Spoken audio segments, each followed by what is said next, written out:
Welcome back to the Global Ledger. I'm Justin. Few ideas are more popular and more misunderstood than de-dollarization. Every few months, headlines declare that the dollar is finished, cooked, a new reserve currency is emerging, or the system is about to reset. The appeal, I think, is obvious, but a multipolar world sounds like it should produce a multipolar monetary system. But today's episode asks a more grounded question. Not whether the world wants to de-dollarize, but why it hasn't, and why, structurally, it still can't. Let's get into it.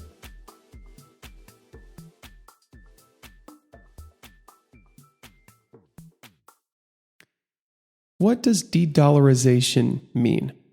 De-dollarization can mean many things.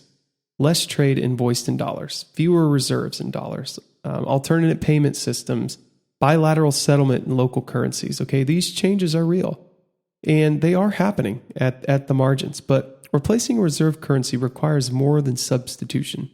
It requires infrastructure.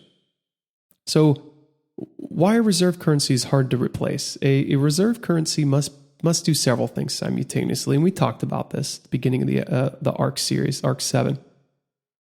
Serve as a unit of account, okay? So this is what it must do. All these things simultaneously. Function as a medium exchange, act as a store of value, support deep liquid financial markets, and perform under stress. It must work not just in calm periods, but when everyone wants liquidity at the same time. This is where most alternatives fall short, okay? There's this network effect problem, okay? So money is a network good.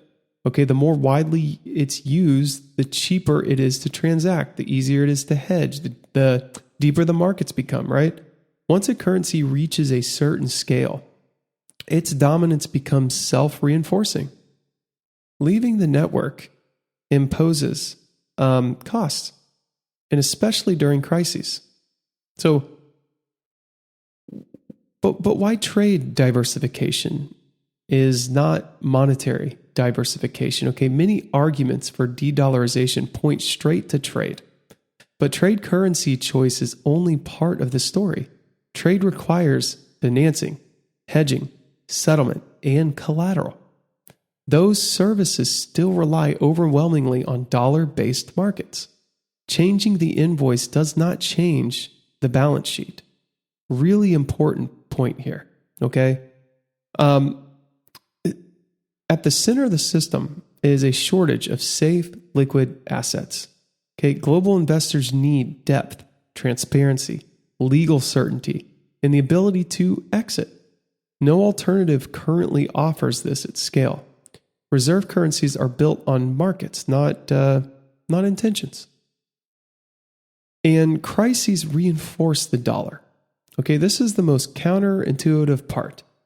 And after all these years of studying, it's still hard for me to wrap my head around this as well.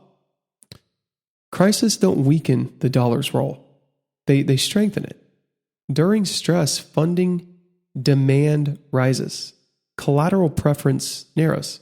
Liquidity concentrates. Okay, even countries that want alternatives often run toward the dollar in crises.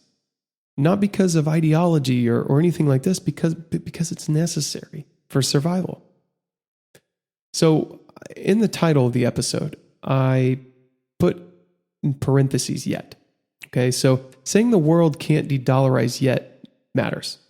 It doesn't mean the system is permanent. It means transitions require decades, institutional depth, market trust, and repeated crisis performance. Reserve status is earned over a long period of time and proven under pressure. So let's zoom out a little bit, okay? And let's talk about why this really completes ARC VII, okay? In ARC VII, we've walked through reserve currencies, energy and trade finance, offshore dollar creation, dollarization, capital controls, IMF intervention, global savings, and system constraints. Every path leads to the same conclusion. The dollar system persists not by design, but by function. Okay? It persists not by design, but by function. There's one final piece left. Okay? If the dollar system is global, if shortages emerge outside the US, if crises reinforce concentration, what does a dollar crisis actually look like outside the US? In the next episode, episode 70, which is the final episode of ARC VII, we'll examine what a dollar crisis looks like outside the US, because understanding where stress shows up first is the key to understanding how the system really works. Thank you for listening to episode 69 of the Global Ledger. I'm Justin, and thank you for being here.